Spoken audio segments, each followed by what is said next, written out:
Jusqu'à présent, je me suis toujours intéressé à la santé, aux moyens d'y parvenir, et je n'ai pas fait cas des maladies, des médicaments, de la médecine. Ce n'est pas mon métier, je ne suis pas compétent pour ça ni intéressé. Pour moi, c'est la santé d'abord. Et puis il y a un an, je suis devenu papa. C'est la plus belle expérience de toute ma vie, et j'ai été, comme tous les pères, confronté à un moment ou à un autre à la question de la vaccination. Et franchement, j'entends tout et son contraire. Cela va du discours classique sur l'évidence, le caractère absolument incontournable et anodin des vaccins, jusqu'aux témoignages les plus inquiétants, et ce particulièrement dans mon entourage. J'ai des exemples auprès de moi. Alors, je me rends compte au final que je n'ai pas les éléments pour faire un choix sur la vaccination. Un choix, le fameux choix éclairé. Et pour mon fils, je veux le meilleur, la pleine santé. Je ne veux pas faire de choix au hasard, et surtout pas jouer à la roulette russe. On parle de consentement libre et éclairé. Alors, puisque personne ne semblait pouvoir m'éclairer sans prendre parti, je me suis lancé dans une enquête. J'ai fait ma propre enquête, avec toute l'énergie que me donne l'amour pour mon fils.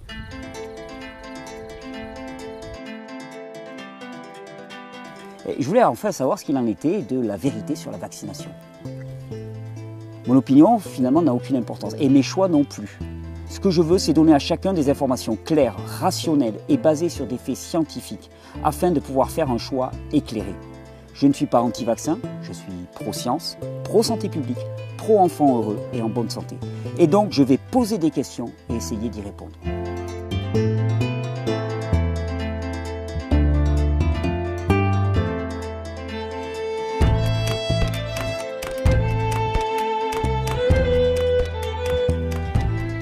Nous voulons tous que nos enfants soient en bonne santé, n'est-ce pas? J'ai appelé mon grand ami Alex, afin qu'il vienne filmer mon témoignage de mon enquête et qu'il puisse rendre compte du chemin que j'avais emprunté pour dénouer le vrai du faux. Ce film, c'est le témoignage de cette enquête. C'est mon chemin vers la vérité sur la vaccination.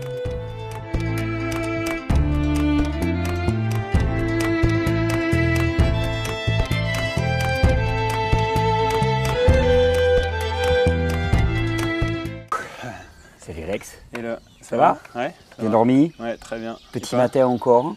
Ouais. Un différent petit matin qu'hier, un peu plus couvert, un peu plus voilé.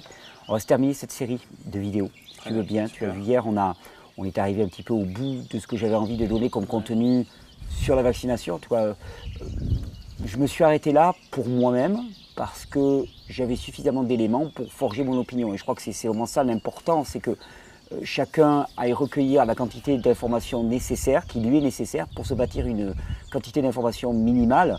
Et moi je sais que maintenant, par exemple, chaque fois que je vois un article sur la vaccination, sur la question de la vaccination, j'ai maintenant un sens critique et une capacité à analyser les informations qui sont données qui est 10 fois plus grand. Et c'est très amusant parce que souvent, sachant que je travaille sur ce sujet, il y a plusieurs personnes qui m'ont amené des articles et immédiatement, en deux, trois regards, souvent je leur disais, non mais tu vois, comme l'article sur l'Australie par exemple, quand tu disais, voilà, l'Australie en phase de gagner son combat contre le cancer de l'utérus, du col de l'utérus, je dis non, replaçons, c'est pas le cancer contre le cancer du col de l'utérus, c'est l'Australie qui a réussi à maîtriser 4 souches sur 200 de papillomavirus humain, ces 4 souches étant suspectées sans aucune preuve scientifique de causer le cancer du col de l'utérus. Mais tout ça, c'est des suppositions, tu vois. Donc, immédiatement, tu aiguises ton sens critique et c'est jubilatoire. C'est jubilatoire parce que d'un seul coup, on a une capacité à lire entre les lignes, à décoder et donc à comprendre et à choisir qui est juste radicalement plus grande. Et c'était vraiment ce que j'avais envie de faire dans cette série de vidéos. Aujourd'hui, je voulais qu'on termine un petit peu quand même en parlant de l'immunité naturelle. Parce que, en fait, toute l'idée dans l'approche de la vaccination, c'est quand même de faire reposer sur une intervention extérieure des paramètres de notre santé. Et de penser que finalement, ces paramètres-là, et tels que ça nous est présenté, sont indispensables. Sinon, ça ne va pas marcher. Tu vois, je te dis ça parce que, étant jeune, par exemple, j'ai toujours entendu parler du tétanos. D'accord ? Et franchement, dans ma tête, c'était si tu n'es pas vacciné contre le tétanos et que tu te piques avec un clou rouillé, tu es mort. C'est pareil. Mais il y avait une peur terrible en moi. Une peur terrible en moi. C'est un truc de fou, quoi. Je ne réalisais pas à quel point j'ai un système immunitaire. Mon système immunitaire est censé quand même fonctionner, tu vois. Donc on a notre regard qui est porté sur l'extérieur en permanence et on ignore La magie, le trésor qu'on a à l'intérieur, vraiment. Et comme je te disais, tout mon job, le job que je me suis assigné, que j'ai choisi, c'est au contraire vraiment d'attirer le regard des gens sur la capacité de leur corps et leur dire, attendez, je ne dis pas que l'extérieur n'est pas intéressant, mais avant de focaliser tout sur l'extérieur, occupez-vous d'abord de déployer au maximum le potentiel que vous avez en vous. Et ensuite, s'il faut faire appel à l'extérieur, vous verrez bien. Une béquille extérieure, ça n'a jamais été un problème. Mais d'abord, appuyez-vous là-dessus. Donc, j'avais envie qu'on parle d'immunité. T'es prêt? Génial, je suis super. Prêt. On va parler beaucoup de l'immunité des enfants. Hein. Okay. Voilà ton petit dossier. Merci. Toujours pareil, téléchargeable sous la vidéo. Tu verras, celui-là, il est un peu plus léger. Ouais, c'est ce que je vois. Mais il va y avoir une partie de travail pratique aujourd'hui. D'accord. On va voir ça. Ah ouais. Donc, la question globalement à laquelle je voudrais répondre, c'est imaginons que je ne vaccine pas mon enfant. Alors, elle est caricaturale. Hein. Je ne dis pas qu'il ne faut pas vacciner ses enfants et tout. On est d'accord. Chacun fait son choix librement à partir des informations qu'il a pu recueillir et j'espère que les miennes y contribueront. Si je ne vaccinais pas mon enfant, comment va-t-il être protégé contre les maladies, les grandes méchantes maladies qui t'attendent au détour de la rue en permanence? Alors, pour répondre à cette question, je voudrais d'abord poser quelques évidences. On a vu que ce qu'on appelle l'immunité vaccinale, hein, et pour moi, là déjà, c'est un sacré tour de passe-passe. Donc il y a l'immunité naturelle et l'immunité vaccinale. Ça serait important d'ailleurs de préciser les deux. L'immunité vaccinale n'est pas l'immunité. Hein. L'immunité vaccinale est quelque chose qui a un déclin relativement rapide, qui n'est pas hétéro-subtypique, qui est extrêmement spécialisé, qui a tendance plutôt, on a vu, à hyper spécialiser le système immunitaire, qui a hyper spécialisé une branche du système immunitaire et qui aurait plutôt tendance à fragiliser l'immunité des individus. Ok, sur une souche en particulier, il y a des chances que ça te rende plus fort, mais au détriment de tout le reste. Ce qu'il faut savoir, c'est que quand les enfants naissent, leur système immunitaire, il n'est pas terminé, voire même il est extrêmement lacunaire. Un enfant a un système immunitaire jusqu'à ses 3 ans facilement, qui est vraiment en cours de chantier. Donc des enfants qui sont potentiellement immunodéficients. Hein. Quand on n'a pas de système immunitaire, c'est immunodéficient. Et il y a quelque chose qui se passe qui est absolument extraordinaire, c'est que normalement, en théorie, un enfant doit être allaité par sa mère. Et d'ailleurs, c'est amusant parce que dans notre société, on va en reparler, c'est pas quelque chose qui est extrêmement promu, mais quand tu regardes les textes de l'OMS, par exemple l'Organisation mondiale de la santé, l'OMS recommande 2 ans d'allaitement pour les enfants. Pourtant, c'est pas l'organisme alternatif par excellence, tu vois. C'est pas, on n'est pas chez les beatniks chevelus des années 70, quoi. Les gars, ils te disent 2 ans d'allaitement. Pourquoi? Parce que le lait maternel est le seul à pouvoir amener les micronutriments dans l'exacte proportion qui est nécessaire à chaque enfant et surtout des éléments immunologiques issus de la mère, des anticorps, qui vont aider, qui vont apprendre au système immunitaire de l'enfant à se structurer. Je t'ai cité quelques études, hein. Par exemple, alors, je t'en ai mis des tas, je t'en cite une ou deux. De nouvelles techniques de recherche ont élargi notre compréhension du potentiel des effets du lait humain sur les bébés, effets impossibles avec les laits maternisés. Et alors ce qu'il y a d'impossible dedans quand tu regardes, c'est cette espèce de dialogue qui se passe entre la mère et l'enfant. Je ne vais pas faire un cours d'immunologie pédiatrique ici parce que je ne pense pas en avoir les compétences, puis ça ne serait pas le propos, mais il se passe un truc hallucinant. Quand une mère allaite les bébés, on pense toujours que ça se passe la mère vers l'enfant, c'est-à-dire la mère donne du lait avec l'enfant. Mais en fait, il y a un dialogue qui se passe. Quand le bébé suce, hein, il y a un transfert hormonal qui se passe du bébé aussi vers la mère, qui informe le corps de la mère exactement de l'état physiologique du bébé à ce moment-là. Et il y a une adaptation du lait maternel en temps réel quasiment aux besoins spécifiques de l'enfant. C'est un dialogue. Le lait maternel évolue énormément en composition au fur et à mesure de la vie de l'enfant, que ce soit en composition macronutritionnelle, lipides, glucides, protéines, mais surtout en composition micronutritionnelle et immunologique. Et la mère va commencer à faire passer à l'enfant exactement ce dont il a besoin. Donc tu imagines qu'avec des laits maternisés du commerce, ces adaptations, elles n'existent absolument pas. Il n'y a aucune individualisation. Et ça, est-ce qu'on a réussi à faire une étude ou autre pour prouver ça, cette relation oui. symbiotique, quoi. Je pense que je t'en ai mis, j'ai pas creusé le sujet particulièrement, mais quiconque veut creuser le sujet, c'est quelque chose qui est largement connu. De ce côté-là, c'est assez facile à démontrer. Je ne sais pas si je t'en avais mis... Non, je ne crois pas. Le microbiome du lait humain façonne directement, bon si remarque, hein, le microbiome du lait humain, c'est-à-dire l'ensemble des virus, bactéries, champignons qui se trouvent dans le lait humain, façonne directement le microbiome intestinal des bébés, en sachant que le microbiome intestinal d'une personne, c'est l'essentiel de son système immunitaire, comme on l'avait montré précédemment, pendant que les oligosaccharides, donc ce sont des sucres, favorisent la croissance de ces microbes dans les intestins de l'enfant. Donc on voit vraiment que le lait maternel participe activement à la construction du système immunitaire de l'enfant.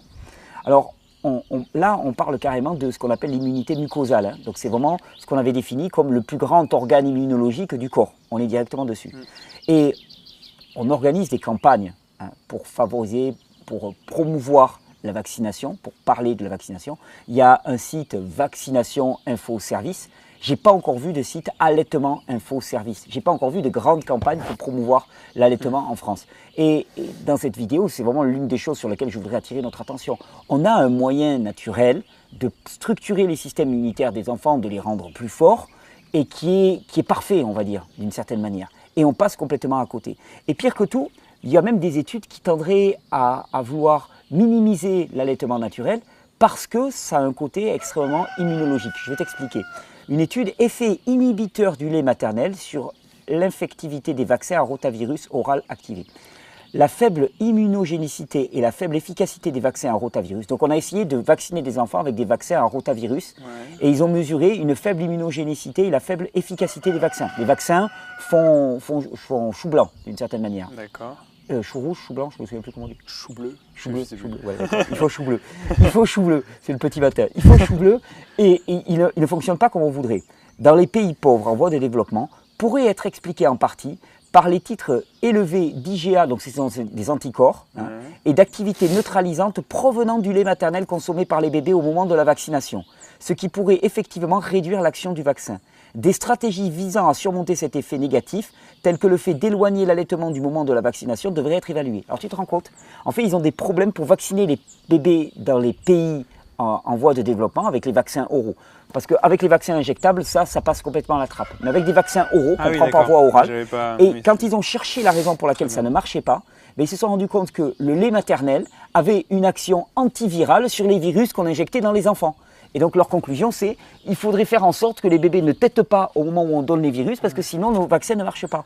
Ce qui prouve à l'évidence que le lait maternel exerce une protection immunologique contre les virus chez l'enfant. Et il faut vraiment voir le lait maternel comme une béquille immunologique le temps que le système immunitaire de l'enfant se structure. Enfin, je veux dire, il y a eu une vie avant les vaccins.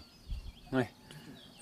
Tu réalises ça? Alors on va te dire, non mais à l'époque, on mourait tous, les enfants mouraient à 6 mois et tout. Faut pas rigoler, l'humanité quand même a prospéré et est arrivée jusqu'ici. Si elle est arrivée jusqu'ici, c'est que tous les hommes ne sont pas morts. Les vaccins n'ont que 100 ans à peu près.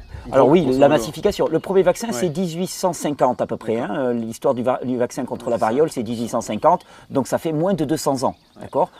Quelle que soit ta vision du développement humain, on est quand même sur une portion congrue de l'histoire de l'humanité. Donc les hommes ont existé avant. Et heureusement que pour répondre à la faiblesse, au fait que le bébé, quand il est le bébé humain, c'est encore un être en construction, c'est encore un être en devenir, avec un système immunitaire qui est lacunaire. Et bien heureusement, il y a quelque chose qui lui a été offert, c'est une maman. Et une maman avec un lait qui lui apporte des éléments immunologiques qui sont là comme des béquilles pour permettre à son système immunitaire de se structurer. Donc, le corollaire à laquelle je veux arriver, le lait maternel protège l'enfant contre les infections virales. Et l'allaitement apporte une immunité passive et une immunité active probablement à long terme, comme je te cite dans plusieurs études. Une fonction aussi renforcée pourrait aussi expliquer pourquoi l'allaitement pourrait protéger contre des maladies immunologiques telles que la maladie cœliaque et les allergies. Des suggestions de protection contre les maladies auto-immunes et les tumeurs ont été aussi publiées par rapport au lait maternel. Quand on parle de tumeurs, c'est une protection à long terme. Tu vois ce que je veux dire? C'est une protection en devenir. Conclusion. L'allaitement peut, outre la protection passive bien connue contre les affections durant la lactation, avoir la capacité unique de stimuler le système immunitaire des enfants avec peut-être plusieurs effets positifs à long terme. Je t'ai mis pléthore d'études là-dedans, sur le lait maternel. On ne va pas faire une étude exhaustive sur le lait maternel. Mais par exemple, il y en a une qui dit « Si le développement du système immunitaire est considérablement amélioré par l'introduction des composantes du lait maternel, à l'inverse, l'allaitement interrompu de manière prématurée, alors je ne te parle même pas de l'allaitement inexistant, parce que c'est malheureusement le lot de la plupart des bébés. Je veux dire, globalement dans notre société, allaiter jusqu'à 2 ans, c'est quand même relativement rare. Moi j'ai la chance de vivre dans un milieu dans lequel l'allaitement dit long est relativement la norme, mais je me rends compte autour de moi que ce n'est pas le cas. La plupart des bébés sont au biberon et très très tôt. Dit long, c'est-à-dire qu'on peut même aller jusqu'à 4, 5 ans, 6 ans d'allaitement. À peu près, non? Ouais, alors là, je ne vais pas me faire des avis à la Leche League. Moi, pour moi, un gamin de 6 ans qui tète sa mère, moi, j'ai du mal. Okay. Perso, j'ai du mal. C'est pas dire que... Après, c'est leur histoire, mais il y a un moment où... Bon, on va me dire je suis un homme. Hein. Moi perso, le gamin, il y a un moment où il faut aussi, tu vois, qu'il parte vivre sa vie. Mais bon, ce serait un autre débat. En tout cas, l'OMS recommande 2 ans. Hein, et ça me paraît une nécessité réelle. Okay. Si le développement du système immunitaire est considérablement amélioré par l'introduction des composants du lait maternel, à l'inverse, l'allaitement interrompu de manière prématurée peut faciliter la pathogénèse de nombreuses maladies chroniques dans la vie en créant une immunosuppression, une forme d'immunosuppression, problèmes auto-immunes, etc.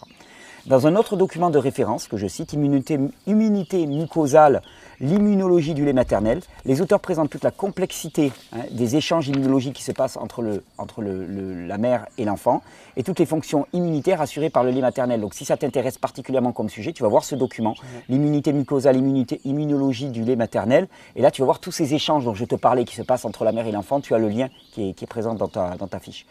Il y a un autre document aussi que je cite de Jack Newman qui s'appelle « Comment le lait maternel protège les nouveau-nés ». Et il explique aussi, là aussi, tous les avantages immunologiques qu'il y a à allaiter un enfant, en particulier toutes les sortes d'anticorps qu'on va trouver dans le lait maternel et surtout qui sont complètement adaptatifs, adaptés à l'enfant. D'ailleurs, il précise, ce médecin, il insiste lourdement sur le fait que les enfants qui ne sont pas allaités par leur mère sont globalement dans un état d'immunosuppression. Pourquoi ? Parce que ils n'ont pas leur système immunitaire qui est encore fonctionnel, ils n'ont pas cet apport immunitaire extérieur du lait maternel, donc globalement, ils sont dans un no man's land, quoi. Et ils n'ont rien, ils sont laissés à eux-mêmes. Alors, oui. Mais du coup, j'ai une question, parce que je ne pense pas qu'on prenne en compte le fait qu'un enfant soit allaité quand on le vaccine. Donc, qu'est-ce qui se passe en fait quand on le vaccine, quand on injecte du coup des virus dans son corps et qu'il est immunodéprimé? Oui, pour un enfant qui n'est pas allaité. Oui. C'est une vraie question. C'est une question à laquelle on peut se poser. Je me suis même dit, tiens, mais quelles sont les recommandations vaccinales pour des immunodéprimés ? Parce que des bébés de moins de 2 ans qui ne sont pas allaités sont globalement immunodéprimés. On ne le dit pas, mais c'est la réalité. Alors, que se passe-t-il si on introduit un virus vivant via la vaccination ? La vaccination chez les patients atteints d'immunodépression, je te cite plusieurs études, les vaccins contenant des virus et des bactéries activées ne doivent absolument pas être administrés durant les périodes d'immunosuppression dans le cas où le système immunitaire est fortement diminué par une maladie ou une drogue, car ils entraîneraient une infection systématique. Ça paraît logique. Tu introduis un virus vivant dans un organisme qui est immunodéprimé, le virus, il va se répandre à tout va.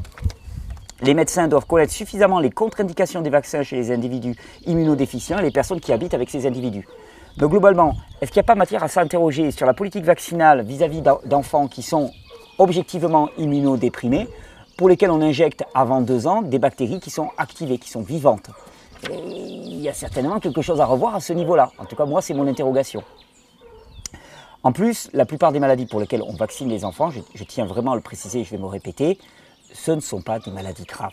Quand on parle de varicelle, quand on parle de rougeole, quand on parle de rubéole, ça a tué à une époque parce qu'il y avait un état sanitaire global qui était extrêmement déplorable. À notre époque, ça ne tue plus, ou ça ne va avoir des problèmes que pour des personnes qui sont déjà préalablement extrêmement faibles. Donc, je veux dire, ce n'est pas la maladie en tant que telle qui est révélatrice de la mort. On ne peut pas faire de causalité là-dedans. Il peut y avoir une corrélation. Comme des patients qui vont être immunodéprimés généralement vont développer énormément de pathologies, simplement parce qu'ils sont immunodéprimés. Le problème, ce n'est pas les pathologies, le problème, c'est l'immunodépression. On pourrait même aller plus loin. Plutôt que de dire que si c'est dangereux ou non, on pourrait dire que c'est vital en fait au développement de l'immunité de l'enfant que de vivre toutes ces maladies. C'est vital pour structurer une vraie immunité. C'est ce qu'on a vu. C'est ce qu'on a vu. Ça participe activement à la structuration du système. Ça va même plus loin que de les empêcher ou bien sûr, bien sûr. Il y a une période de la vie de l'enfant qui est particulièrement ces 3 premières années, dans lequel le système immunitaire, il apprend.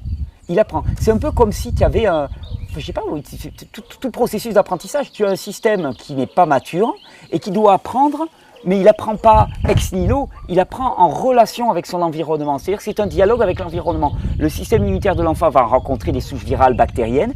Il est en cela accompagné par les éléments antigéniques qu'il va trouver dans le lait de sa mère. Donc il y a vraiment un accompagnement. Tu sais, c'est un peu comme un enfant, il découvre le monde. Tu vois, la vision que j'ai souvent, tu as le petit bébé, il arpente le monde, il est là, ouais, c'est cool et tout.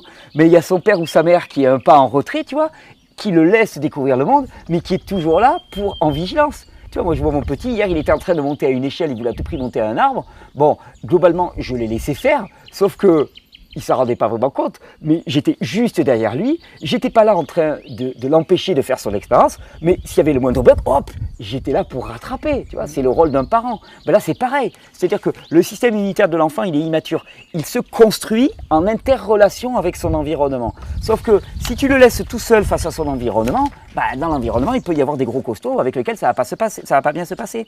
Donc, globalement, c'est nécessaire pour l'enfant d'être accompagné. Cet accompagnement, il est réalisé par le lait maternel. Donc effectivement, là tu touches un point crucial, c'est-à-dire qu'il y a un processus normal de maturation du système immunitaire. Il y a un processus qui est prévu par la nature d'une certaine manière. Je ne voudrais pas passer pour un rousseauiste, mais c'est prévu par la nature. Ça doit se passer comme ça. Ce processus, il est simple. L'enfant naît avec un système immunitaire qui est... Il y a juste les bases, d'accord? Le reste va se construire en relation avec son environnement, en rencontrant des souches virales et bactériennes qui vont participer à sa structuration.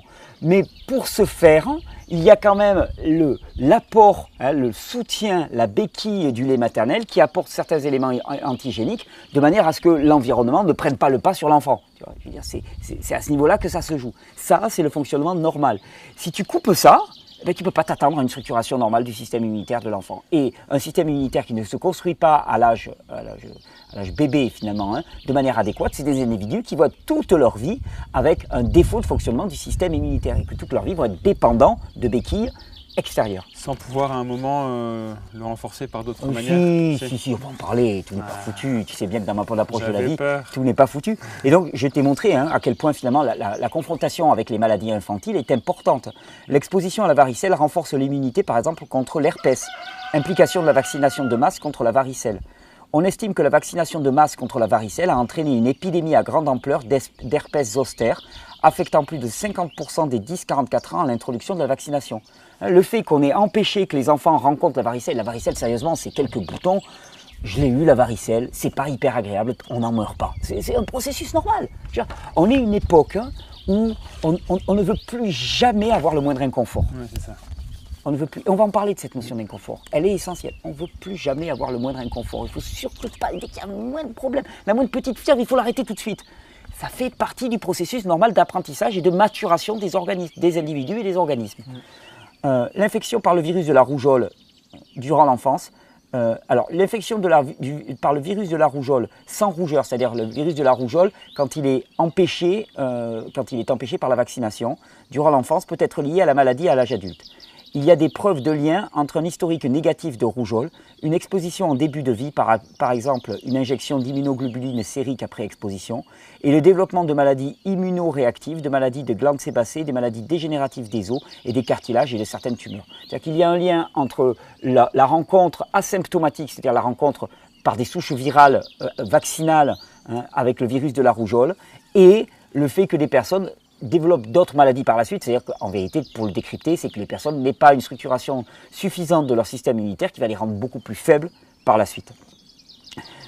Donc moi, la question que je me pose immédiatement, c'est est-ce qu'on ne joue pas un petit peu aux apprentis sorciers? On a un équilibre, on a un processus, on a un chemin, on a un protocole qui est prévu naturellement, et nous, on se permet d'intervenir là-dedans, sur un système qu'on ne maîtrise pas complètement, parce que le système immunitaire, par exemple, le système immunitaire mucosal, ça fait à peine 15-20 ans maximum qu'on le connaît. Avant, on ne le connaissait pas. Ah oui, bien sûr. Eh oui, bien sûr. On n'en parlait pas. Mais non, mais attends, il faut bien réaliser qu'on a passé quand même toutes les années 60, 70, 80 à balancer dans l'organisme des médicaments qu'on appelle des antibiotiques. Ces antibiotiques détruisent globalement ce qu'on appelle le biote intestinal. Et là, d'un seul coup, dans les années 80, il y a un mec qui a levé la main qui dit « Attendez les gars, excusez-moi, en fait on s'est planté. Le biote intestinal, c'est le plus gros organe immunologique de l'organisme. » Vous vous demandez pourquoi on est actuellement en si mauvais état, ou pourquoi il y a autant d'allergies alimentaires, pourquoi il y a autant d'immunodéficiences, pourquoi les grandes maladies sont en résurgence. Mais simplement parce qu'on a détruit systématiquement et avec beaucoup de précision et d'efficacité, parce qu'on est très bon là-dedans, le système immunitaire. Notre connaissance de la biologie humaine est extrêmement lacunaire. Et nous, on arrive et on agit là-dedans. Tu vois, c'est un peu comme si mon MacBook, d'un seul coup au matin, ne fonctionnait pas. Et là, je te dis, oh, pas de problème. Je prends mon petit tournevis, je dévisse, je commence à regarder les circuits imprimés, je dis, oh celui-là, oh là, d'après moi, celui-là, il n'a pas la bonne couleur. Allez, viens, on coupe et on va remplacer. Tu vas me dire, attends Thierry, là, t'es sûr que t'es compétent là? Parce que moi, là, tu me fais peur. Hein. Attends, nous, on va faire ce qu'il y a à notre mesure. On va regarder s'il est bien branché, si le secteur envoie bien du 220. Voilà, exactement. Le reste, je crois qu'il faudrait le confier à un spécialiste, quoi, tu vois, parce que... Et globalement, la globalité de la physiologie humaine, on ne la connaît pas. On est encore en découverte permanente. Je te dis, par exemple, les intestins le microbiote intestinal comme organe immunologique majeur, on l'a découvert il y a 20 ans. D'ailleurs, actuellement, les intestins, notre deuxième cerveau, et ainsi de suite, en veux-tu, en voilà, d'un seul coup, c'est le grand truc à la mode, mais on se réveille. Ce qu'on ne dit pas, c'est, ok, mais notre deuxième cerveau, alors, on l'a détruit systématiquement depuis plus de 40 ans. Donc, finalement, la question que je me pose, c'est, est-ce qu'on ne joue pas aux apprentis sorciers ? Est-ce qu'on ne joue pas aux apprentis sorciers en interférant dans un processus naturel qui, a priori, en tout cas moi, c'est ma vision des choses qui est parfaitement adaptée, parce que c'est le fruit d'une très longue évolution avec l'humain, d'une coévolution avec l'humain. On a un processus qui est naturel et on vient intervenir là-dedans. Et sans connaître tous les éléments, tous les paramètres en jeu, d'après moi, c'est une profonde erreur. Et d'ailleurs, l'implication de la vaccination et la baisse de l'immunité, je te cite quelques études, je t'en cite une par exemple, nous montrons comment la vaccination peut avoir diverses conséquences inattendues, car elle réduit le renforcement naturel de l'immunité ainsi que le nombre de personnes vulnérables non immunisées. En outre, nous prédisons qu'après une longue période sans maladie, l'introduction de l'infection mènera à de plus grandes épidémies que le nombre prévu par les modèles habituels. Ces résultats, qui ont des implications claires pour la réussite à long terme de toute campagne de vaccination, soulignent la nécessité de bien comprendre les mécanismes de l'immunité et de la vaccination. Or, je pense qu'on ne connaît pas encore tous les mécanismes de l'immunité. Donc, globalement, on empêche un processus et on te dit, ça fait des conséquences inattendues car elle réduit le renforcement naturel de l'organisme, automatiquement. Donc, on a vu que ramener la question de l'immunité à une question d'élévation des anticorps, c'était juste être en petite section de maternelle, d'accord ? On est juste complètement à côté de la plaque. On a vu qu'on avait la structuration du système immunitaire qui se passait par l'exposition aux virus normaux. On a vu que les virus, quand on les expose à une réponse immunitaire partielle, comme est la vaccination, eh bien on fait de la musculation de virus et de la sélection de souches vaccinales résistantes. Donc c'est toujours pareil, quel est le rapport bénéfice-risque à titre individuel, mais aussi à titre sociétal ? Parce que, tel que je te le présente, les personnes qui se vaccinent de manière systématique réalisent une sélection des virus de plus en plus costauds. L'implication pour le reste de la société, il est extrêmement lourd. On est d'accord ? Rapport bénéfice-risque, on est toujours là-dedans. Alors, je ne veux pas revenir et réenfoncer les portes ouvertes, mais quand on parle du rapport bénéfice-risque, il y a de nombreux exemples pour montrer qu'il y a matière à s'interroger là-dessus. Et c'est vraiment tout le propos de ces vidéos. Association temporelle entre certains troubles neuropsychiatriques et les vaccinations des enfants et des adolescents. Les sujets atteints d'anorexie mentale récemment diagnostiqués avaient plus fréquemment que les sujets de contrôle reçu un vaccin dans les 3 mois précédents. Les vaccins contre la grippe durant les 3, 6 ou 12 mois précédents étaient également associés avec des diagnostics d'anorexie mentale, de troubles obsessionnels du comportement et à des problèmes d'anxiété. Plusieurs autres associations étaient également importantes. Alors, association ne veut pas dire causalité, ça veut juste dire qu'on trouve que les personnes qui ont été vaccinées dans les 3 précédents mois ont plus de risques. Et c'est toujours pareil, c'est une interaction entre un organisme et un produit extérieur. Tu vois, on ne peut pas dire, oui, le vaccin va causer ça. Non, ça dépend de l'état de l'organisme. Mais, tu vois, je veux dire, comment est-ce qu'on peut prédire ça ? Comment est-ce qu'on ne peut pas avoir une politique vaccinale qui ne soit une politique individuelle ? C'est impossible. Parce que tu as des organismes qui vont réagir d'une certaine manière, tu en as d'autres qui vont réagir d'une toute autre manière. Donc, c'est pas, oh, le vide d'un poison, c'est tel produit qui n'est pas adapté. Tu vois, c'est toujours pareil. Quelqu'un va te dire, ouais, c'est bon d'aller courir tous les jours 20 km. Je veux dire, si tu n'as jamais couru de ta vie, tu te mets à courir 20 km, tu vas te faire des claquages et des déchirures musculaires, en veux-tu, en voilà. Donc, c'est pas bon dans l'absolu. Pour quelqu'un qui est entraîné, qui a l'habitude et tout, ça peut être très bon de courir 20 km tous les jours. Pour quelqu'un qui ne l'est pas, qui est en surpoids, quelqu'un qui a une prothèse au niveau de la jambe, ça ne va pas être bon. Donc, dire dans l'absolu, il y a un bon et il y a un mauvais dans les traitements extérieurs, ça ne marche pas. Il faut trouver la dose adaptée à chaque individu dans les limites de sa capacité adaptative, de son système immunitaire. C'est ça la vraie question. Effet indésirable des vaccins contre la coqueluche et la rubéole. Les cas d'arthrite et d'arthralgie suite aux vaccins contre la rubéole, par exemple l'infection de la rubéole naturelle, sont faibles chez les bébés et les jeunes enfants, mais plus élevés et plus graves chez les adultes. Il existe des rapports d'arthrite grave et chronique avec des problèmes connexes chez les jeunes femmes qui ont reçu le vaccin. Je t'en cite, en veux-tu, en voilà, mais des éléments, on en a. Moi, de ce que j'ai appris dans mes études de naturopathie, j'ai une formation de naturopathie, je suis allé me former aux États-Unis. L'immunité, elle naît de la rencontre entre un élément extérieur, qu'on appelle souvent un pathogène, il ne faudrait pas l'appeler un pathogène, mais un élément microbien extérieur, et un organisme vivant. C'est un dialogue. Tu vois, il y a une rencontre entre les deux et c'est un dialogue qui se passe. Ce n'est pas l'éviction ou la neutralisation des virus qui va amener à la structuration du système immunitaire. On évite le problème. On évite le problème. D'ailleurs, j'ai eu beaucoup de mal à trouver des études qui comparent la santé d'enfants non vaccinés à celle d'enfants vaccinés. Je ne fais pas l'apologie de la non-vaccination. Attention. C'est qu'on est dans un pays où la liberté d'expression est très respectée, mais je fais quand même gaffe à ce que je dis. Donc je ne fais pas l'apologie de la non-vaccination. Je me suis juste posé la question, tiens, et si on allait voir des enfants globalement non vaccinés? C'est très dur parce que des enfants globalement non vaccinés, il y en a peu, et en plus des enfants non vaccinés qui le disent, il y en a encore moins. Parce que globalement, c'est un peu la chasse aux sorcières. Mais j'ai trouvé une étude comparative basée sur la santé des enfants américains de 6 à 12 ans, vaccinés, non vaccinés. Est-ce que j'ai les chiffres là? Toi, tu dois les avoir. Sur les populations, je crois que ça représentait, alors c'était pas gigantesque bien sûr, hein, parce qu'il faut trouver, je crois qu'il y avait 800 enfants, dont plus de 236 qui étaient non vaccinés, à peu près. Un quart des enfants étaient non vaccinés. On va me dire, c'est pas un échantillon représentatif. On fait avec ce qu'on a, hein, d'accord? Et je te cite les conclusions de l'étude.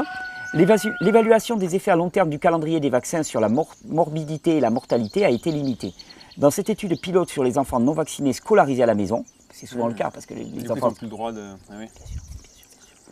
Les cas de varicelle et de coqueluche étaient réduits parmi les enfants vaccinés comme prévu, mais le nombre élevé des autres maladies diagnostiquées par un médecin était surprenant. Bien que la conception intersectionnelle de l'étude limite l'interprétation causale, la robustesse et la régularité des résultats, la relation apparente entre dose et réaction entre la vaccination et plusieurs formes de maladies chroniques, ainsi que l'association importante entre vaccination et troubles du développement neurologique, étaye la possibilité que certains aspects du programme de vaccination actuel pourraient augmenter les risques de morbidité chez les enfants. De plus, la vaccination est restée fortement associée aux troubles du développement neurologique après contrôle d'autres facteurs. Alors que la naissance prématurée, longtemps considérée comme un facteur de risque majeur pour les troubles du développement neurologique, n'est pas associée au TDN, donc aux troubles du développement neurologique, après contrôle de l'interaction entre la naissance prématurée et la vaccination.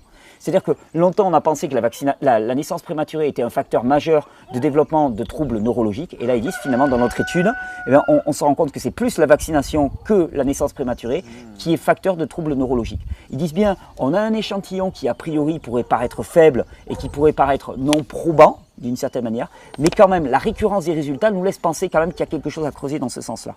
De plus, la naissance prématurée couplée à la vaccination était associée à une augmentation synergique, alors oui, si tu as les deux qui vont ensemble, alors là c'est catastrophique, une hausse synergique apparente des risques de TDN, donc de troubles du développement neurologique, supérieure à ceux de la vaccination seule.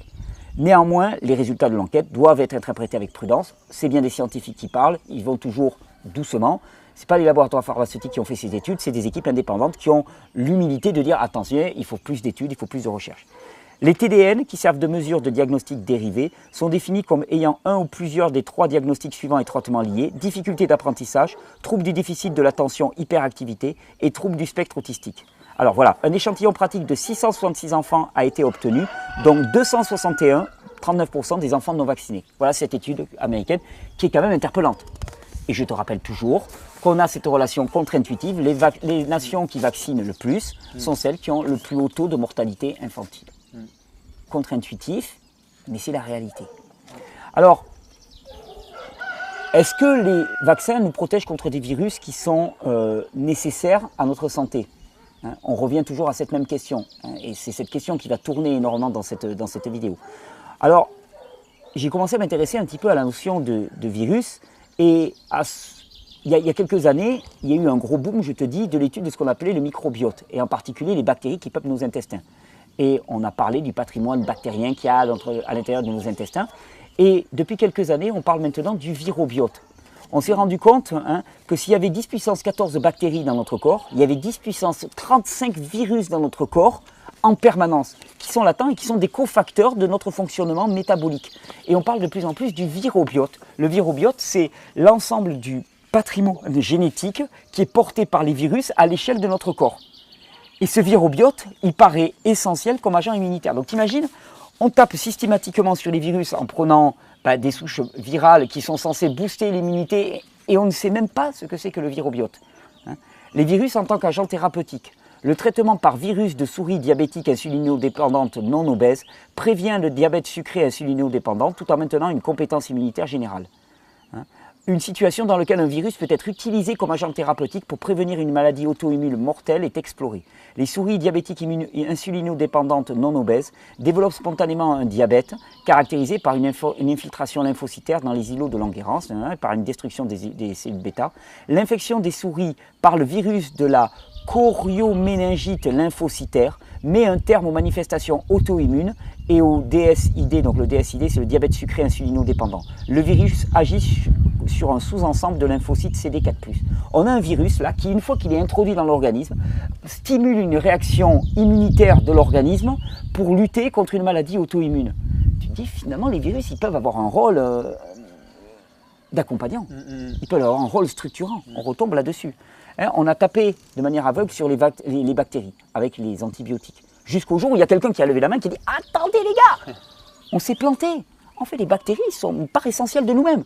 Quelque part, c'est une forme de suicide ce qu'on fait. Mais là, d'un seul coup, on se rend compte que les virus aussi sont une part essentielle de nous-mêmes, qui jouent un rôle actif dans la structuration de l'immunité, qui pourrait même avoir un rôle commensal. On utilise ce terme. Un rôle commensal, ça veut dire que c'est un rôle qui participe à la structuration, voire même à combler des manques, des lacunes dans le système immunitaire. Un virus, je rappelle, c'est du matériel génétique avant tout.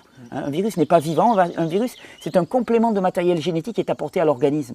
Pourquoi est-ce qu'on le voit de manière négative, ce complément de matériel génétique? Eh bien, il peut être là aussi pour pallier une déficience de l'organisme, pour amener une update, d'une certaine manière, de tout le fonctionnement de l'organisme. Les virus résidents et leur interaction avec le système immunitaire. Le corps humain est colonisé, donc là je te cite encore une étude, le corps humain est colonisé par une microflore résidente diverse qui comprend des virus. Des études récentes qui ont commencé à caractériser la composition du virobiote humain et ses gènes associés ont favorisé le champ émergent des interactions hôte-virobiote. Dans cette perspective, nous explorons la façon dont les virus résidents interagissent avec le système immunitaire. Nous examinons des découvertes récentes qui mettent en avant le rôle du système immunitaire dans la composition du virobiote et nous étudions la façon dont les virus résidents peuvent impacter l'immunité de l'hôte. Enfin, nous exposons les implications des interactions entre le virobiote et le système immunitaire concernant la santé humaine. Il y a une relation symbiotique entre ce qu'on appelle les virus résidents, c'est-à-dire les virus qui sont présents à l'intérieur du corps, et le système immunitaire. Et tu vas voir, il y a même des choses plus intéressantes. Il y a un virus qu'on appelle l'herpès. Et l'herpès, je ne sais pas si tu sais comment ça fonctionne, tous les humains sont globalement infectés par l'herpès durant leur enfance. Et puis l'herpès, une fois que l'infection est passée, il rentre en dormance dans les terminaisons nerveuses, dans les ganglions nerveux, il rentre en dormance. Puis à certains moments, il peut remonter à la surface. Et on l'a toujours considéré comme un organisme parasitaire. Le parasitisme, c'est un truc génial. C'est l'humain qui décide qui est gentil et qui est méchant. Et il dit, toi t'es gentil, toi t'es méchant, toi t'es gentil, toi t'es méchant. Il juge, donc on a des parasites et des non-parasites. Et donc l'herpès est déclaré comme un parasite. Tous les humains, donc je te cite une étude, tous les humains sont infectés par diverses herpès virus durant l'enfance. Après disparition des infections aiguës, les herpès virus entrent dans un état de dormance appelé latence. La latence, qui persiste pendant toute la vie de l'hôte, est présumée être de type parasitaire, car elle expose l'individu à un risque de réactivation virale et de maladie ultérieure. Par exemple, si tu es en état de grande fatigue, tu as ton herpès, ton virus qui va se réactiver. Ici, nous montrons que la latence de l'herpès virus confère aussi des avantages surprenants pour l'hôte. Ainsi, alors que les capacités d'évasion immune et de persistance pendant toute la vie des herpès virus sont couramment considérées comme seulement pathogènes, nos données suggèrent que cette latence est une relation symbiotique avec des effets immunes pour l'hôte. Qu'est-ce que ça veut dire? Ça veut dire que tu as cet herpès virus, tu as une infection, tu as une primo-infection durant l'enfance. L'herpès virus se met en latence, se met en dormance, à l'intérieur des ganglions nerveux en particulier. Puis à un moment de ta vie, souvent par exemple, on voit que l'herpès virus se révèle quand les personnes sont fatiguées. Hop, il va se remettre à se réactiver. Et là on dit, mince, parce qu'il est fatigué, on a à nouveau une infection à l'herpès virus et il faut lutter contre. Et si on renversait les choses, et si on disait, parce qu'on est vraiment dans la théorie, et si on disait, ok, on a un herpès virus qui est là en latence, d'accord? La personne traverse une période de grande fatigue. Grande fatigue, ça veut dire que son système immunitaire, fatigue et système immunitaire dans les choux, c'est la même chose. Eh bien, parce que son système immunitaire est en fatigue, d'un seul coup, il y a un agent commensal qui s'appelle l'herpès virus, qui vient prendre le relais, qui se répand dans l'organisme et qui réalise les actions que le système immunitaire n'est pas capable de faire actuellement parce qu'il est en immunodéficience liée à l'épuisement. C'est une vision qui est intéressante. Une vision de commensalité. Et c'est ce que suggère cette étude. Cette étude, elle suggère que tous ces virus qui sont en dormance dans l'organisme, ils viennent se réactiver au moment où l'organisme, où le système immunitaire propre de l'organisme n'est plus apte à faire face aux challenges auxquels il doit faire face au quotidien. Je te vois froncer les sourcils, c'est pas bon signe ça.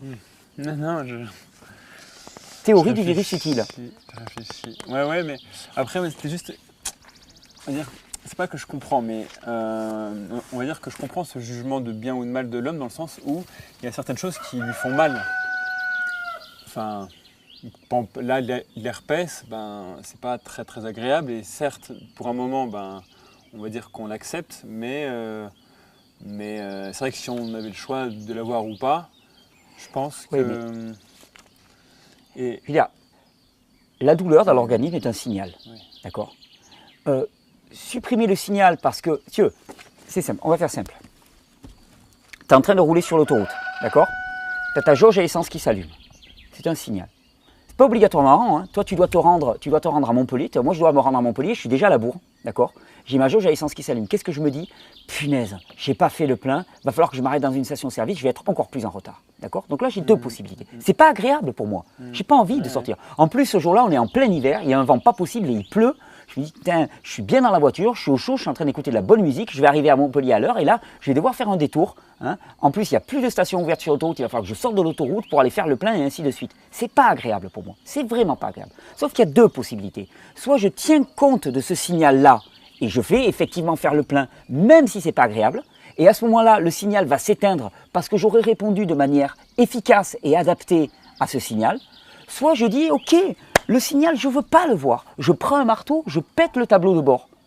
Puis je me dis, il n'y a plus de signal. Je continue. Sauf que manque de bol, quelques kilomètres après, je vais me trouver en rade sur le bord de l'autoroute. La douleur est un signal. Je veux dire, fuir le signal en le supprimant n'a jamais rien changé à la physiologie humaine. L'herpès qui va se répandre, il est juste là pour nous signaler, ok, vous avez une immunodéficience généralisée de l'organisme parce que vous êtes trop fatigué. Si tu te reposes, et je te dis ça parce que c'est du vécu, des personnes qui me disent, moi j'ai une infection à l'herpès, je leur dis, mets-toi à jeûner, mets-toi à te reposer par exemple, et tu vas voir que ton infection à l'herpès, elle va disparaître. Elle ne sera plus nécessaire. Le voyant du tableau de bord ne s'allume que parce qu'il n'y a plus d'essence dans ton réservoir. Si tu remplis ton réservoir, le voyant il s'éteint. Il n'est là que pour te signaler. Et d'ailleurs, quand je te dis que ce virus pourrait jouer un rôle utile, je te cite des études dans lesquelles même on a vu des virus remplacer des bactéries mutualistes protectrices quand elles font défaut. Okay. Un virus entérique peut remplacer la fonction bénéfique de bactéries commensales. C'est une étude que je te cite. Il est important de noter que l'infection par le norovirus murin compense l'effet délétère du traitement à base d'antibiotiques. C'est-à-dire, on a une personne, on a dit ok, les bactéries à l'échelle de notre système immunitaire, elles jouent un rôle essentiel, c'est l'immunité mucosale, c'est un ensemble de bactéries, c'est le plus gros organe immunitaire de l'organisme. On donne des antibiotiques à l'individu, donc on shoote ces bactéries. Et bien là, il constate qu'il y a un virus qu'on appelle le norovirus qui compense l'effet délétère des antibiotiques. Tu te rends compte, quand je te dis que l'humain, le vivant, est juste parfait, il est en adaptation permanente. Nous, stupides comme nous sommes, sans rien connaître au système immunitaire, on balance des quantités énormes d'antibiotiques, mais il y a encore des systèmes de régulation. Il y a les virus qui arrivent, qui se répandent et qui disent « Ok, les bactéries se sont fait shooter, nous on est là pour assurer. » Le vivant en permanence, il s'adapte. Tu te rends compte de la beauté de la chose? C'est beau, moi je trouve. C'est magnifique. Ces données indiquent que les virus eucaryotes ont la capacité de soutenir l'homéostasie intestinale et de façonner l'immunité mucosale de manière similaire aux bactéries commensales. On a des virus chez les souris qui restaurent à eux seuls des caractéristiques normales, chez des souris sans microbes par exemple. Tu vois, on prend des souris, on leur enlève toutes leurs bactéries, et bien on se rend compte que les virus viennent prendre le relais, viennent jouer là-dedans. Bactéries, virus, champignons, tout ça c'est un monde qui est en équilibre permanent dans lequel on maîtrise rien. 10 puissance 35, 10 puissance 35, on ne peut pas se figurer qu'est-ce que c'est comme chiffre. C'est des milliards de milliards de milliards de virus dans notre organisme. Là actuellement, tu es rempli de milliards de milliards de milliards de virus. De milliards, parce que pour faire des 10 puissance 35, 1 milliard c'est 10 puissance 9 si je ne me trompe pas, hein. Donc c'est des milliards de milliards de milliards de milliards de virus. Actuellement, quand je te parle, toi Alex, tu es rempli de milliards de milliards de milliards de virus qui agissent. Qu'est-ce qu'on peut déduire un peu de tout ça là? C'est un peu confus pour moi. Quelle serait, pas une conclusion, mais un focus. Un focus. Pour moi, la certitude, c'est que la vaccination ne peut être qu'un geste individualisé. On ne peut pas avoir de politique de vaccination globale en disant il faut donner telle dose à tel âge, dans telle quantité à un individu. C'est contraire à tout ce que je connais de la physiologie. Ok, bon, c'est un peu flou pour moi. Oui. Je pense avoir compris, mais... Mais bon, pas trop non plus. Je pense que tu as compris. Qu'est-ce qu'on peut déduire de tout ça de manière... Alors, écoute, je me suis fait un petit memento. D'accord. Un petit memento de vraiment ce que je conclus moi, de tout ce qu'on a vu précédemment et de ce que je vois là. La première chose à laquelle j'arrive comme conclusion, c'est que la vaccination devrait avant tout être un acte individualisé. Parce qu'il y a autant d'organismes que d'individus, il y a autant de terrains que d'individus, il y a autant de réactions à l'exposition à des agents extérieurs que d'individus. On ne peut pas faire une dose qui convienne à tout le monde, à tous les âges de la vie, de manière complètement aveugle. Ça ne marche pas. C'est totalement, enfin je veux dire, physiologiquement parlant, c'est une aberration totale. C'est un non-sens complet.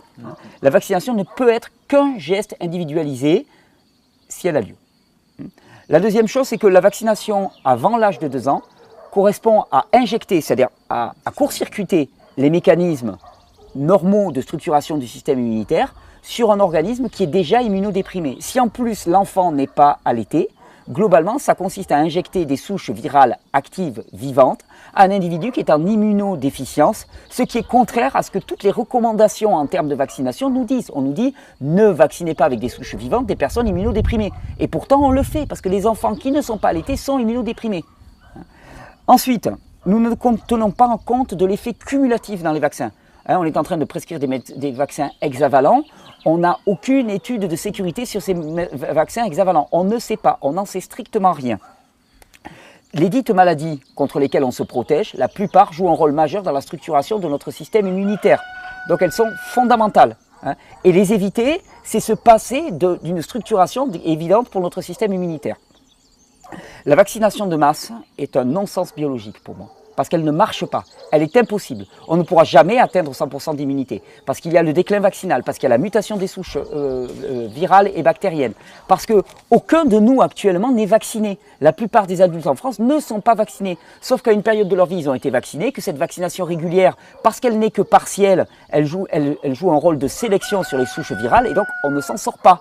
On fait de la musculation de souches virales et on affaiblit le système immunitaire qui ne développe pas son immunité hétérosubtypique. Je me répète encore, parce que s'il y a bien quelque chose qu'il faut retenir de cette série de vidéos, c'est ça. L'immunité naturelle, c'est tellement plus grand et puissant que l'immunité vaccinale, ce qu'on appelle l'immunité vaccinale. Il ne faut pas confondre les deux. C'est un tour de passe-passe qui est fallacieux. L'intérêt d'une vaccination aussi est complètement remis en cause par la présence des adjuvants, de ces polluants environnementaux pour lesquels on sait qu'il y a une neurotoxicité et on sait que les doses, elles sont importantes actuellement. On ne peut pas avoir de politique vaccinale qui ne tienne pas en compte de ce paramètre-là et qui vise à réduire ces polluants et ces adjuvants. Sinon, ça ne peut pas marcher. Ça ne peut pas marcher. Alors, moi, la vraie question que j'ai envie de poser, c'est est-ce qu'il faut mettre le paquet pour vacciner de plus en plus de monde ? Ou est-ce qu'il faudrait mettre le paquet au niveau sociétal pour qu'il y ait de plus en plus d'enfants allaités, pour qu'il y ait de plus en plus d'enfants qui aient une structuration de leur système immunitaire qui soit adéquate, pour qu'il y ait une politique de prévention qui soit réellement adéquate, pour qu'il y ait un accès à une nourriture de qualité qui ne soit pas chargée de pesticides, de fongicides et d'éléments qui sont, quand on parle de pesticides et de fongicides, ils sont là pour quoi? Ils sont là pour détruire tous les microbes à l'échelle des plantes, c'est évident. Donc si tu manges ces produits qui sont là pour détruire les microbes à l'échelle des plantes, ils détruisent les microbes à l'échelle de l'individu. Ce qu'on n'a pas compris, c'est que nous sommes vivants. Et la vie, ce sont les microbes. Nous sommes microbiens, nous sommes viraux, cette lutte contre les microbes et les virus, c'est un suicide, c'est une lutte contre nous-mêmes. 10 puissance 35, qui sommes-nous? On est ça aussi, on est tout ça. Le fonctionnement du système immunitaire exact, on ne le connaît pas. D'accord? Donc, on ne peut pas agir de manière aveugle là-dessus. Il y a une vraie politique de santé publique à avoir. On parle du ministère de la Santé. Moi, ce que je voudrais, c'est que le ministère de la Santé fasse quelque chose en promotion de la santé. Ouais. Qu'on fasse quelque chose pour que les femmes puissent allaiter plus longtemps. Quand tu vois que les femmes, à quelle vitesse elles reprennent le travail, comment tu veux qu'une femme allaite son enfant quand elle travaille 8 heures par jour? C'est impossible. Je veux dire, déjà, l'accouchement, ça demande énormément d'énergie, c'est extrêmement fatigant. On leur demande de se remettre à bosser tout de suite. C'est pas possible. C'est pas possible. Et si tu sais... Je veux dire, si tu as une politique de santé publique, d'accord, si tu sais que la structuration du système immunitaire, elle est primordiale et elle va faire en sorte que l'enfant ensuite, qui va devenir adulte, sera beaucoup moins malade, donc va coûter beaucoup moins cher à la société. Eh bien, à ce moment-là, tu vas tout faire pour promouvoir ça. Sauf que si on a un système de santé qui est indexé sur la maladie et qui crée de la valeur sur la maladie, et c'est bien le problème actuellement, 450 € pour un vaccin contre le Gardasil, tant qu'on créera de la valeur sur la maladie, eh bien on ne fera rien pour promouvoir la santé. On crée de la valeur sur la maladie. Il s'agit d'avoir un système même économique qui crée de la valeur sur la santé. Il s'agit de sponsoriser les mères, de payer des mères qui allaitent. Il s'agit, non mais tu vois ce que je veux dire, pas de les pénaliser, de les payer. Parce que ce qu'elles font, c'est un acte qui est valorisant pour la société tout entière. Parce qu'en permettant que des individus aient un système immunitaire qui soit plus fort par l'allaitement, elles font en sorte que ces individus vont transmettre un meilleur système immunitaire à leur descendance et ça va juguler cette immunodéficience généralisée liée à des actions aveugles et inconsidérées qui sont faites par exemple, l'infection avec des souches virales qui ne sont pas adaptées au terrain de l'individu.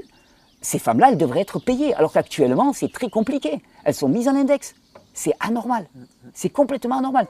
Est-ce qu'on a une politique de santé publique ou est-ce qu'on a une politique d'enrichissement par la promotion du médicament? C'est ça la question. Est-ce que c'est une politique du médicament ou une politique de la santé? C'est deux choses différentes. Est-ce qu'on parle de santé ou est-ce qu'on parle de maladie? Est-ce qu'on garde nos regards fixés sur la maladie ou est-ce qu'on regarde notre regard fixé sur la santé? Est-ce qu'on crée de la valeur sur la maladie ou est-ce qu'on crée de la valeur sur la santé? Un individu en bonne santé ne rapporte rien. Moi, je suis en bonne santé depuis des années. Je ne vais jamais chez le médecin, j'en ai pas besoin. Je ne consomme pas de médicaments, j'en ai pas besoin.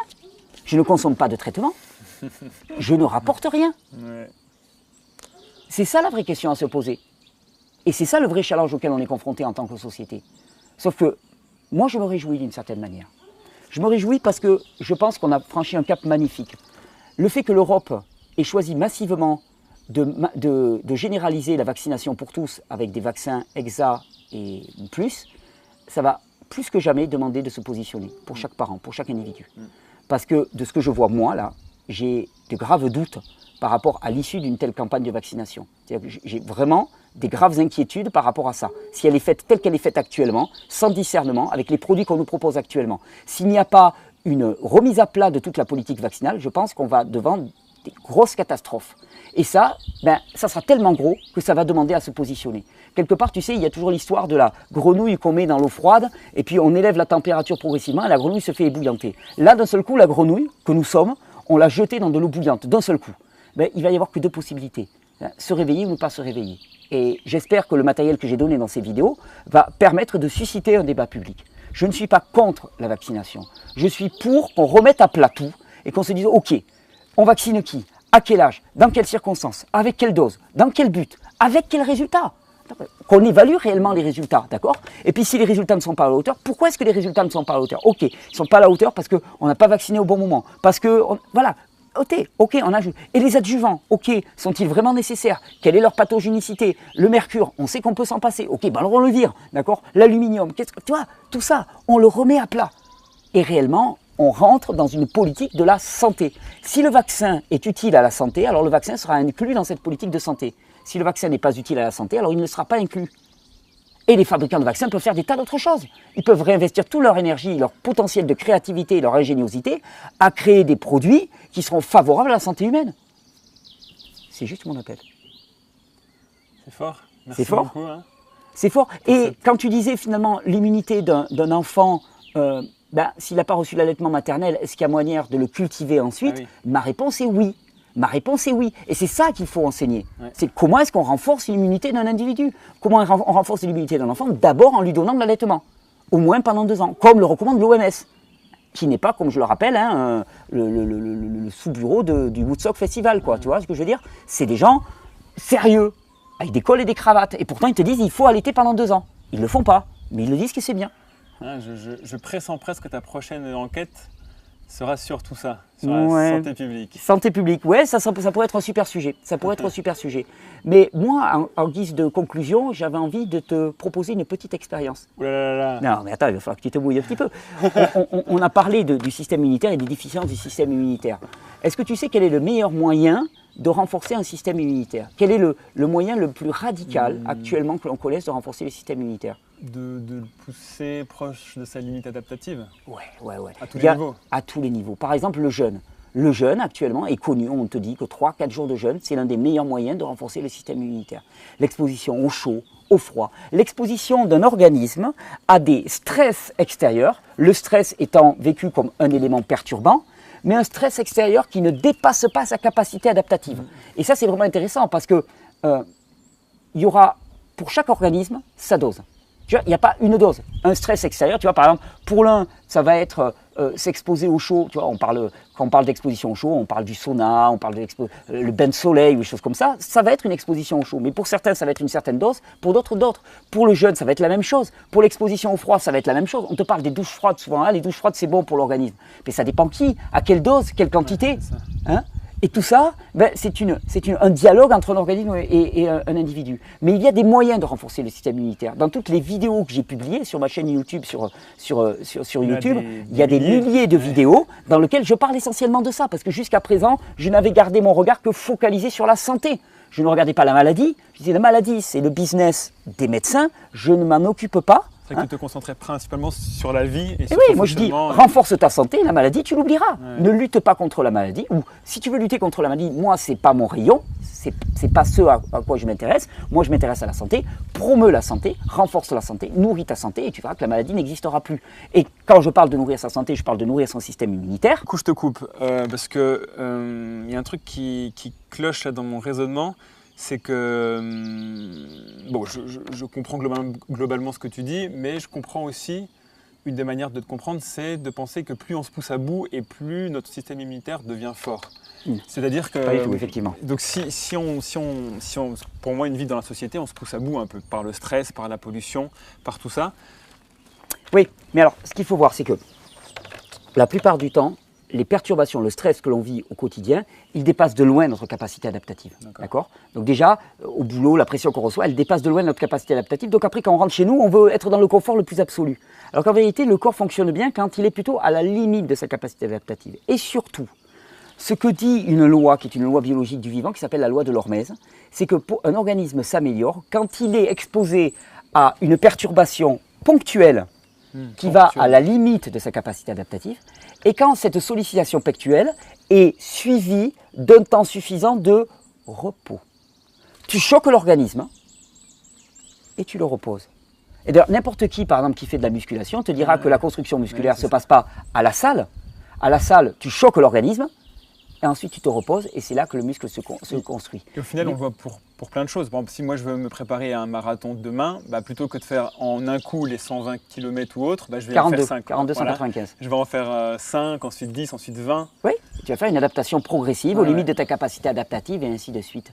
Et donc, tout cet enseignement, hein, on va pas tout faire dans cette vidéo, on va à peine effleurer les choses. Hein. Enfin, je veux dire, il y a toutes mes vidéos, puis ça serait, oui, une série de vidéos, une enquête sur la santé publique. Comment est-ce qu'on promeut la santé publique serait vraiment intéressant. Je m'y collerai certainement. On va pas tout voir là-dedans, mais oui, le principe de base, c'est qu'un corps a besoin d'être utilisé à ses limites ponctuellement pour être renforcé. Et actuellement, ce n'est pas ce qui nous est proposé. C'est-à-dire que la vie nous propose des sollicitations qui dépassent largement. Et donc après, on va se réfugier dans une espèce de confort dans lequel on ne bouge pas. C'est, tu vas à ton boulot, tu te prends une pression maximale et quand tu rentres chez toi, tu te vautres sur ton canapé. C'est ni l'un ni l'autre. Et c'est ça qui renforce le système immunitaire. Ça te dirait d'essayer ? On va se faire une petite journée renforcement du système immunitaire. Pourquoi pas, allez, ça marche. Ça marche. Je suis là encore jusqu'à demain. Allez, on te suit dans cette journée ? Allez. Je remercie toutes les personnes qui ont suivi cette série de vidéos. Je remercie vraiment toutes les personnes qui ont partagé cette série de vidéos. J'espère qu'elles participeront à susciter vraiment une interpellation, un débat. Il y a matière à ça. J'appelle à ça. Tous les documents, vous pouvez les télécharger sous les vidéos. Vous avez toute la base scientifique qui a présidé à ma réflexion. Je ne suis qu'un citoyen lambda. Je n'ai pas de compétences particulières. Je suis un autodidacte, comme chacun de vous, qui s'est passionné pour la physiologie, qui à un moment donné de sa vie s'est retrouvé confronté au fait que personne n'avait de réponse pour lui-même. Je n'avais pas de réponse, je ne recevais pas de réponse de l'extérieur. Et je me suis dit, je dois m'y mettre, je dois m'y coller. J'espère que chacun d'entre vous qui regardez cette vidéo, vous allez aussi vous y coller. Il ne s'agit pas de prendre mes paroles comme paroles d'évangile, mais plutôt comme une incitation à aller voir par vous-même, à aller vérifier, à aller creuser, à aller interroger. Je ne suis pas exhaustif, c'est à vous de continuer le chemin, de creuser, de prendre des décisions justes pour vous-même et pour vos proches. Mais si vous ne le faites pas, personne ne le fera pour vous. Et si vous ne le faites pas, vous risquez d'être nus par des intérêts économiques qui ne seront pas l'intérêt de vos enfants. J'espère vraiment qu'à partir de ces matériaux, vous pourrez faire les bons choix. Et moi, j'embraye avec Alex, on va se faire une petite journée renforcement du système immunitaire. Allez, on y va. Parti. Merci, mon pote. Merci, Alex. Travail. Merci. Allez, vas-y. Donne tout ce que tu as. Et bien là, le petit Alex, expérimente l'augmentation de la capacité de son système immunitaire avec le sport à haute intensité. Plus c'est court et plus c'est intense, et meilleur c'est. Et la prochaine fois, on rajoute du poids. Non, attends, marcher pieds nus et courir pieds nus, c'est sans les chaussettes, Alex. Sans les chaussettes. Non, on enlève les chaussettes. Pareil. Tu peux pas expérimenter les vertus de la marche pieds nus si tu as des chaussettes. Allez, go, go, go. Allez, petite foulée. Oh là là là là, cette démarche. Ah, ça fait du bien aux petits pieds, hein. Là, tu renforces ton système immunitaire, mon gars. Pense-y, réjouis-toi. Allez, autre version complémentaire de l'amélioration du système immunitaire. Là, j'aime bien, tu vois. Ah ouais, je comprends que tu aimes bien. Là, ça me parle. Là, ça te parle. Hein. Là, je commence à... Ouais, ça rentre. Hein. Bain de soleil extraordinaire pour le système immunitaire et le système nerveux. Les bains de soleil, rayons du soleil, les photons du soleil qui viennent nourrir directement. Hein, des bons micronutriments avec les fruits, les légumes, là, de l'eau de coco, un jus de légumes, ce que tu veux. Et puis le repos. Le repos, le repos, le repos. Rien de mieux pour booster le système immunitaire. Ça va, tu gères cette partie? Franchement, t'es la seule personne au monde qui me dit que quand je fais rien, je travaille. Moi, ça me plaît. Mais c'est plus que vrai. Ok, et vous mangez pas? Voilà. Aujourd'hui, tu jeûnes, Alex. On jeûne? Eh oui, il n'y a rien de meilleur que le jeûne pour renforcer le système immunitaire. Savoure, Alex, savoure. Savoure qui dit. Bon, je suis chaud pour cette épreuve. Et par contre, du coup, le maillot de bain, c'était pourquoi? Ah, tu vas voir. Je t'ai dit hein, que pour booster l'immunité, ouais. Il y a un super moyen, ce sont les bains froids. Non, c'est là que ça se passe. C'est là que ça se passe. Alex, par ici. C'est ici que ça se passe. Okay. C'est ici que ça se passe. Regarde, je t'ai préparé un joli bain froid. Mec, il y a des glaçons, t'es sérieux? Ah oui, un bain froid. Oui, mais c'est un bain froid. C'est d'autant plus efficace. Froid. Allez, dans le bain. Okay. Dans le bain. Bah, ça va. Man, il est super froid pendant. Et finalement, je préfère les vaccins, mec. Ouh.